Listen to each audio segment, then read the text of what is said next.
పెళ్ళైన వాళ్ళు చెప్పండి. మూడో వాళ్ళు వచ్చి ఎవరైనా మీ ఆయన సంగతి మీకు తెలుసా అంటే మీరేమంటారు?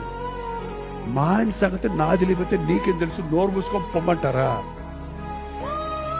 నా భార్య సంగతి నాకు తెలియకపోతే నీకేం తెలుసు పొరా అంటారా? లేకపోతే ఏమైంది అని నోరు ఆవరించి వాడు చెప్పిన చెత్త అంతా వేసుకొని థర్డ్ పర్సన్కి చోటు ఇవ్వకండి భార్య భర్తలారా. మీ అమ్మైనా సరే, వాళ్ళ అమ్మైనా సరే, వాళ్ళ నాయనైనా, మీ నాయనైనా, మాలాంటి పాస్టర్లైనా, don't intervene. Husband and wife మీ ఇద్దరు ఏక శరీరం. ఈ చెయ్యికి తెలియకుండా ఈ చెయ్యి ఏమన్నా చేయగలదా? ఈ తెలియకుండా ఈ కన్ను ఏమన్నా చూడగలదా? ట్రై చేయండి. ఈ కన్ను ఇటు, ఈ కన్ను ఇటు చూసేటట్టు. అలాంటి ఐక్యత ఉండాలి మీలో. అప్పుడు అపవాదికి అక్కడ చోటు ఉండదు. ఇద్దరు కలిసి ప్రార్థించండి భార్య భర్తలారా.